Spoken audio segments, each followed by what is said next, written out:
Hi, my name's Louise. I'm a director here at the Property Portal, and I'm joined by Tom at Cosey Homes, who are a partner of ours for surveys. Tom and I will be discussing today further details about surveys and the various levels that you can get for a survey and how that will help with your house purchases. So Tom, if you'd like to start off, can you just let us know a bit more about what a survey is and the benefits of having a RICS home survey? Yeah, no problem. Thanks, Louise. So your RICS home surveys are basically set out in levels like you just mentioned. We have level 1, which we try and avoid. We don't really do too many of those ones. The main two are level 2 and level 3. Now, the benefit of getting a home survey is to find out any issues, any defects that the property may have prior to purchase, to avoid our buyers, our investors inheriting a property, or say inheriting purchasing a property with all kinds of underlying defects, and they get stung a little bit further down the line. Full property inspection, a lot more than for example, a mortgage valuation. Mortgage value depending on the loan to value, depending on the risk involved for the bank. We'll only do maybe a desktop or a drive-by valuation. If they do visit the property, then it might be very brief. They might just go downstairs, they might measure up a little bit. Probably won't go into the loft, probably won't go into the garden, the garage, anything like that. Our surveyors, they will check throughout the whole of the property, internally and externally. We check throughout the property for cracks, we check throughout the property for damp with a damp meter reader. The windows and doors are inspected. We advise you on the condition of those, whether you're going to need to replace them soon, whether they comply with fire safety as well. The roof is included as standards. We'll climb up into the loft, make sure that everything's, structurally sound. There's no signs of leaking, no signs of damp. It's properly insulated, it's properly felted as well. The services are included, the boiler, the electrical fittings and wiring, and the plumbing.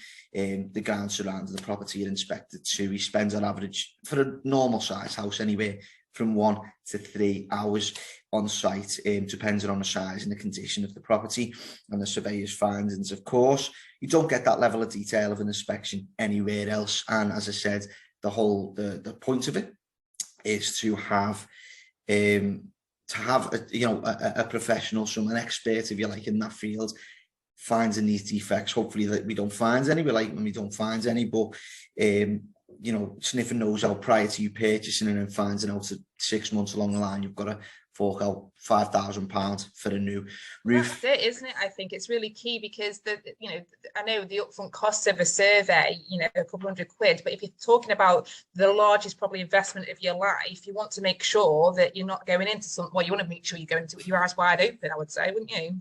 Yeah, absolutely. I mean, if you're purchasing a property, say, if you're spending £250,000 plucking a figure out the air on a house, getting it checked over for £500, especially if it might save you, as I mentioned, it might cost you, £5,000 to replace the roof if necessary. If you didn't know that prior to getting a survey, the £500 is definitely a wise investment. Yeah, and I suppose as well for prospective purchasers, it may also be a bargaining tool, I guess, with vendors also negotiating on price, even if the outcome of that survey does show that there is X amount of money that needs to be done to maybe reinstate part of the property or to bring it up to how it needs to be, then at least they know they've got that tool, haven't they, then to go back to the vendors and say, well, when we put the offering on the house, we weren't aware of this cost. And then negotiate on that price. Yeah, it's always worth having. Well, yeah, that's pretty much what it's there to do. We don't want, we're not doing that for every single sale. I don't want it to come across like, oh, we're evil and we want every property transaction to be reduced or anything like that. That's not the case. It's just, as I mentioned earlier, the roof is a very good example. If you wasn't aware that the property would need a new roof, and you're going to get stung with £4,000. If you'd agreed at £250, for example, I think it's reasonable to go back to the vendor with the ammunition of that report and say, look, I'm going to have to spend £4,000 or £5,000 on the roof. I want to reduce the agreed price. And, you've got the evidence there from the surveyor. I mean, it gives the opportunity, if they wanted to, transparent, the vendor to get their own survey and get their own roof inspection done and, hopefully come to a fair agreement. Yeah, absolutely. Yeah, definitely worthwhile, I would say. Sounds. So just in terms then of being able to instruct yourselves for a survey via the property portal, our clients would simply just need to go to www.thepropertyportal.co.uk, and on there you'll see the survey tab, which will just ask a few questions, contact details that will enable us then to refer you on to Cosey Homes, who will be in touch then to offer you further guidance. Okay, thanks, Tom. So is there anything else that you'd like to just say to our customers?